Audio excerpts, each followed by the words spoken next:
officially we knew yesterday, but before then, I knew based on the criteria that I had put myself in a pretty likely spot to make the team. But it was official yesterday, so it kind of didn't really hit until yesterday.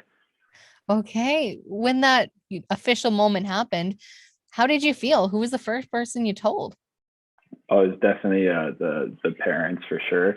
I gave them a quick phone call, and yeah, it was just really, it kind of took me by surprise. It was the first emotion I felt was kind of relief, just by accomplishing that childhood dream. And then after that, it was just instant excitement. But yeah, it was a roller coaster of emotions yesterday. Yeah, I heard there's a sign at a particular school saying you're going to the Olympics.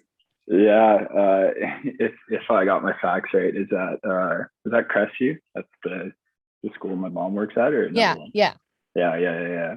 Yeah, so I went there in elementary, and then my mom's taught there for a while. So yeah, it's always nice to have the hometown support. Yeah, definitely. That is pretty cool. So obviously your particular sport isn't hockey, the normal 5-year-old boy's dream.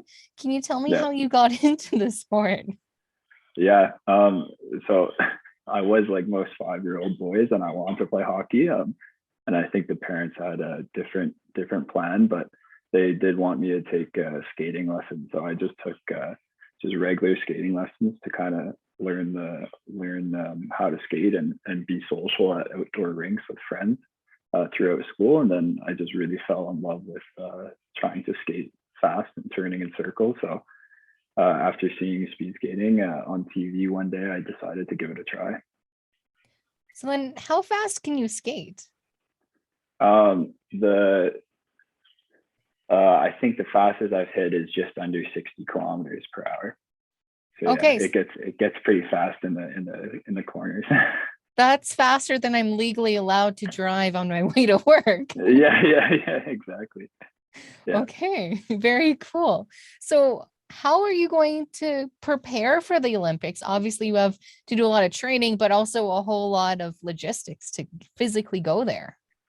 Yeah, obviously with the pandemic, there's a lot more paperwork and a lot more restrictions that we have to follow to get ourselves over there.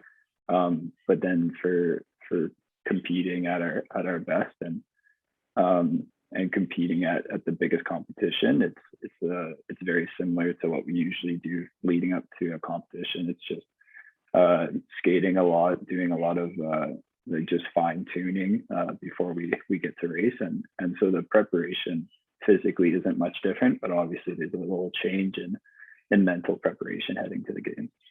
Yeah. Do you know at this point if your parents will be able to watch you?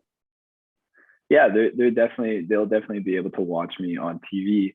But yeah, I think even as of yesterday, I don't think any spectators are allowed to watch anymore at the venues. But obviously, there's going to be officials and volunteers still there. So, but then again, this past year we've been mostly racing in pretty empty arenas. So that part isn't going to be that much different. But obviously, you would love to skate in front of a bunch of fans. But yeah, so but yeah, I think the COC is doing a great job with trying to keep all family members and friends kind of up to date with schedules and try to include them as much as they can.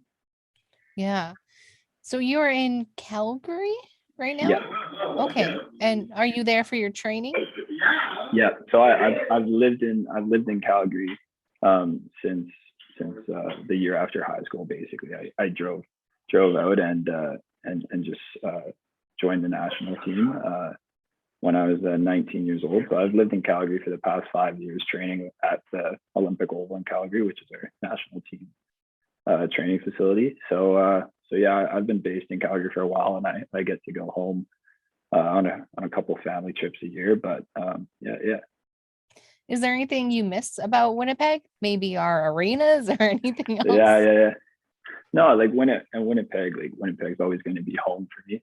I have a lot of friends and family, obviously, back there. So whenever I get to go home, it's a very particularly there's a lot of events per day when I get to go home, because I have to cram together a bunch of family dinners or outings with friends. But yeah, it's like Winnipeg is very different, and obviously I won't sugarcoat it. Skating inside in Calgary is a lot nicer than skating outdoors in -25 at the rink in Winnipeg. But yeah, it's Winnipeg's always going to be home, so it's always nice to go back and see everyone and even get some training in. Well, we do have the river trail, so that, Yeah, exactly. that helps a Yeah. little. Well, what would No, you no, that's say? fun. Yeah, when you are, skating on TV, a 5-year-old will likely be watching you. What would you Yeah, want them to know about your journey? yeah. The journey's not easy, that's for sure, but it's very enjoyable at the same time. So I think, especially at that age, it's at that young age when you kind of find a dream that you want, and you're really dedicated and put some work towards it, and make a few sacrifices on the way, it's definitely achievable. So and I know for a fact that a lot of the Manitoban speed skaters that did well and represented Canada at the Olympics did the exact same and inspired me. So I'm hoping to inspire a few young skaters in Winnipeg as well. Yeah. Well, thank you so much for taking time to chat with me. Yeah, no worries. Yeah, it was Good super good. luck. Thank you. Yeah, No awesome. problem.